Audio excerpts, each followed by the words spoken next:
dedicated to eastern and southern Kentucky. This is WYMT Mountain News This Morning.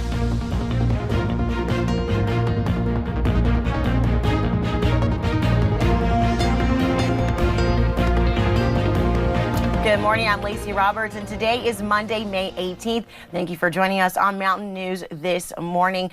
That weather outside is looking to be a little tough today and this week. Let's go ahead and bring in Brandon Robinson to talk about that and see what we can expect for today. Good morning, Lacey. Our first severe weather alert day from home, but so far so good. We're going to be tracking quite a bit later, but today it's quiet for now. Let's take a look at live pinpoint Doppler radar, and not a whole lot of rain just yet. We're seeing some of that down into parts of the Lake Cumberland there along the Kentucky-Tennessee border. But as we get into the deeper parts of the day, we are going to see some of those showers and storms pick up, unfortunately, and that's going to cause us some potential issues, which we'll talk more about here in a few minutes. This morning, it is mild. Temperatures in the 70s in some areas, upper 60s in others, some mid-60s down toward the border there, 66 Jonesville and Wise. But again, some of those ridge tops, all that warm air rising, it is very mild to start the day on this Monday. Your winds, you're seeing those cranking in out of the south, so that's going to help bring some of that warmer air in, at least for today. But after that, temperatures will drop, and we'll take a look at the out-the-door forecast. We are going to see chances for showers and storms increase as we head through the day as temperatures climb into the mid to upper 70s. We'll break down that extended forecast, including some of the threats we're expecting to see in the next couple of days in just a few minutes. Lacey. Thank you, Brandon. And by today, 48 states will have relaxed stay-at-home orders. Now, some health officials worry that would lead to a rise in confirmed cases. President Trump has repeatedly stressed the importance of states reopening, one way to strengthen the struggling economy. But despite the guidelines in place, many are still unsure of how to move forward safely. We do not have good restrictions or good guidelines in place for people how to reopen. It's going to become very confusing for people. We're going to see more and more cases. Johns Hopkins University research shows that there are nearly 90,000 confirmed coronavirus-related deaths in the U.S., and CDC Director Dr. Robert Redfield said the U.S. will likely pass 100,000 deaths by June 1st.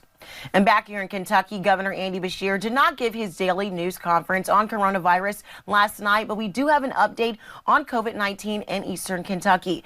The Cumberland Valley District Health Department confirmed new cases of COVID-19 in both Jackson and Clay counties yesterday. The Clay County patient is a woman who is currently hospitalized. Jackson County has 2 new cases, a 54-year-old woman and a 36-year-old woman. There are now 61 cases in Jackson County and 2 cases in Clay County. For more information on COVID-19 in eastern Kentucky, head on over to our website at WYMT.com. And it has all been something that we've all been anticipating since the quarantine began. Shops and restaurants are starting to reopen to the public. But while many may be excited to get out of the house and go back to our favorite restaurants, owners are more cautious about reopenings. The food industry has not had the burden of social distancing its customers in the past, and this could be more challenging than it seems. We need more staff to be able to let people in, figure out the numbers, sanitize those doors. It's just much more staffing for much less business, and it just makes it really difficult. Many of the restaurants opening back up soon say they want you to call for information on how they're handling the reopening process before you stop by. Some are asking you to make a reservation if possible. And we all have different mountains to overcome in life. For many, one of those right now is COVID-19. Megan James tells us about one Kentucky native who is climbing mountains to help people tackle their own. In many ways, it's kind of fitting that I should go and find some physical mountains to climb as we as a global community are kind of trying to come together and tackle the mountain of problems COVID-19 has caused. The pandemic knows no borders, so it is affecting everyone all over the world, and it particularly impacts the most vulnerable the worst. So humanitarian organizations are playing a key role and being able to provide for these vulnerable populations and being able to keep them safe. That's why Woodrum will be climbing all of Colorado's 14ers. That's mountains with peaks over 14,000 feet, all to raise money for ShelterBox. It's an organization that provides shelter, cooking tools, and the necessities for those who need it. But the goal is to raise $1,400 per mountain, so a total of $82,000 by the end of this incredible journey. All for Shelterbox and all for their current COVID-19 emergency relief of people. Because everyone needs shelter and a way to stay clean, especially when sheltering in place. Woodrum is ready to tackle those 58 mountains for the people who need it the most.